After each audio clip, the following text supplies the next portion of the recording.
वो लड़की हिंदू तो नहीं, मुस्लिम थी क्या? अच्छा ऐसा तो नहीं मुसलमान ने रेप किया हो? अच्छा ऐसा तो नहीं हिंदू ने रेप किया हो? अच्छा ऐसा तो नहीं मंदिर में रेप हुआ हो? अच्छा ऐसा तो नहीं मस्जिद में रेप हुआ हो?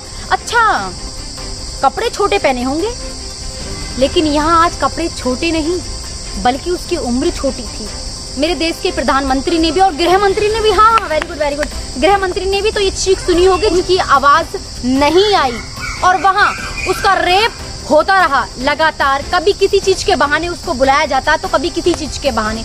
दर्शकों मैं आपको गुमराह नहीं करूंगी, मैं जल्द ही मुद्दे पर पहुंचती हूँ। तो मुद्दा ललितपुर का है, ललितपुर के पाली जिले का है, जहां एक दरोगा एक नाबालिग बच्ची किताबों में पढ़ती है कि जो पुलिस होती है वो रक्षक होती है, जो पुलिस होती है वो जिस तरह माता पिता होते हैं उसी तरह पुलिस भी होती है जो हमारी रक्षा करती है।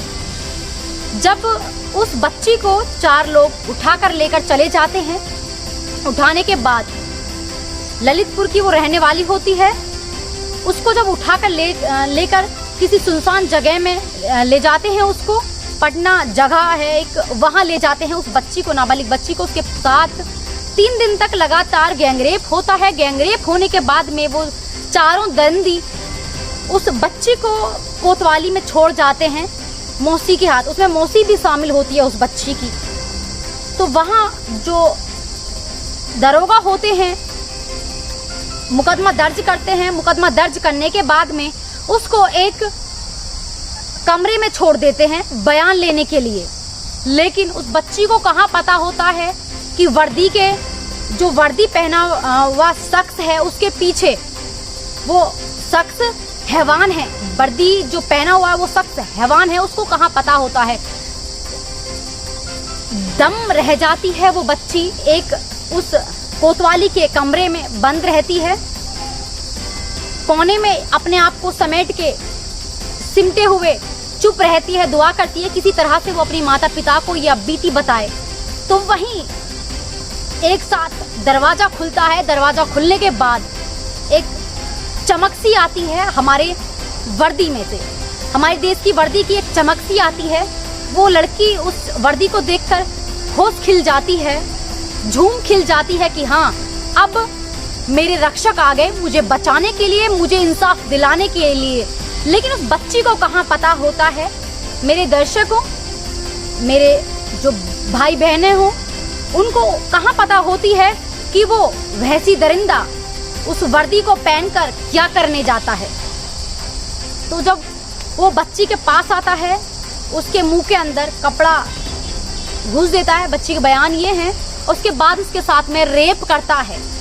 अजीब इत्तेफाक तो देखिए, वहां जबकि वो कोतवाली है, कोतवाली में क्या किसी ने उसकी चीख या पुकार नहीं सुनी? क्यों? क्योंकि वो भी वहां कांस्टेबल भी उसमें शामिल थे, उसके साथ वो भी शामिल थे। आखिर क्यों उसको निलंबित कर दिया गया? 6 के 6 को निलंबित क्यों कर दिया गया? क्यों उनको की कोई सजा नहीं हुई? क्या वो सजा के भागीदार नहीं है? क्यों?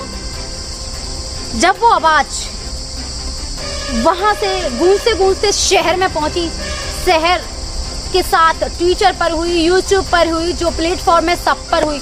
लेकिन वही जो रोज का रोना होता है, ट्वीट कर देना नेताओं का, जो रोटियां सेकनी, क्योंकि भाई सत्ता है, सत्ता की जो सरगर्मी है वो भी तो तेज रहती है, तो वहाँ रोटी भी सिकती है, सत्ता की रोटी भी सरगर्मी तेज होती है। वहाँ मिलने के लिए भी जाते हैं, जो पूर्व सरकार है वो भी मिलने के लिए जाते हैं, अखिलेश यादव भी वहाँ मिलने के लिए जाते हैं, प्रियंका गौड़ भी वहाँ मिलने के लिए जाती हैं। लेकिन क्या उनकी सरकार में ऐसा नहीं हुआ था?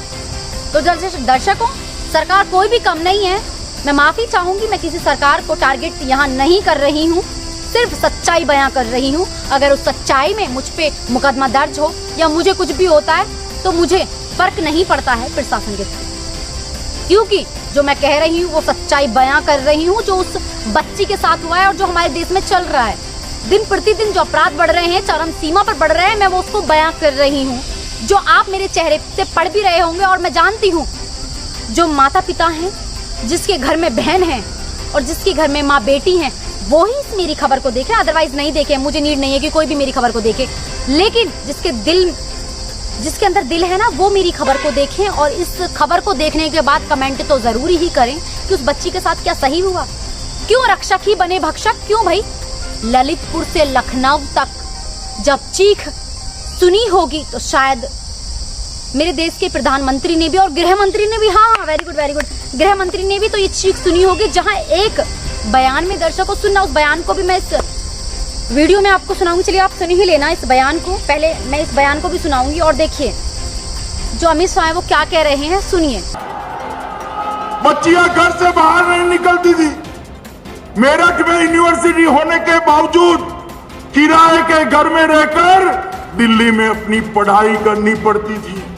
आज कोई भी त्योहार हो, छठ का हो, दीपावली का हो, 16 साल की बच्ची गहने लाकर स्कूटी पर रात को 12 बजे भी यूपी की सड़कों पर निकल सकती है। तो बस मेरी आपसे हाथ जोड़कर यही विनती है, जो लखनऊ में बैठे मेरे मंत्री संतरी सभी हैं वो इस पर गौर दें और यहाँ सत्ता की रोटी सेकना बंद करें